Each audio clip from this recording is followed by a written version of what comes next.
दिल्ली विधानसभा चुनाव 2025 के नतीजे आ गए हैं, जिसमें बीजेपी ने 27 साल बाद दिल्ली की सत्ता में वापस आने का रिकॉर्ड बनाया है। बीजेपी ने 70 में से 48 सीटों पर जीत हासिल कर ली है, जबकि आम आदमी पार्टी सिर्फ 22 सीटों तक सिमट गई है।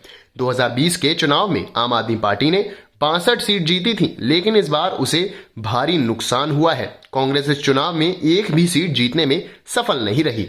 केजरीवाल को नई दिल्ली सीट पर हराया गया। नई दिल्ली सीट से बीजेपी के प्रवेश वर्मा ने आम आदमी पार्टी के अरविंद केजरीवाल को 4089 वोट से हरा दिया। इस जीत के बाद बीजेपी कार्यकर्ता जश्न मना रहे हैं, जबकि आम आदमी पार्टी के कार्यकर्ता निराश हैं। हार के बाद अरविंद केजरीवाल ने कहा, मुझे जनता का फैसला स्वीकार है। हम एक अच्छा विपक्ष बनकर काम करेंगे और समाज सेवा जारी रखेंगे। बीजेपी की जीत पर नेताओं की प्रतिक्रियाएं। बीजेपी अध्यक्ष जेपी नड्डा बोले, ये जीत दिल्ली के विकास के लिए हमारी सोच को मजबूती देगी। गृह मंत्री अमित शाह ने कहा, दिल्ली में झूठ और अराजकता का अंत हो गया है। ये जीत जनता के विश्वास की जीत है। पीएम नरेंद्र मोदी ने बीजेपी कार्यकर्ताओं को बधाई दी और कहा, विकसित भारत के लिए विकसित दिल्ली होना बहुत जरूरी है। चुनाव में किसने कितनी सीट्स जीती हैं? बीजेपी ने 48 सीट्स, आम आदमी पार्टी ने 22 सीट्स, कांग्रेस 0 सीट्स। प्रमुख सीटों का हाल। नई दिल्ली बीजेपी के प्रवेश वर्मा ने आम आदमी पार्टी के अरविंद केजरीवाल को 4089 वोट से हराया। कालकजी में आम आदमी पार्टी की अतिशी ने बीजेपी के रमेश भिदूरी को हराया। पटपड़गंज में बीजेपी के रवि नेगी ने आम आदमी पार्टी के अवध ओझा को 28,072 वोट से हराया।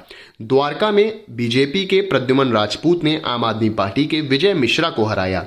ग्रेटर कैलाश में बीजेपी की शिखा रॉय ने आम आदमी पार्टी के सौरभ भारद्वाज को 3,188 वोट से हराया।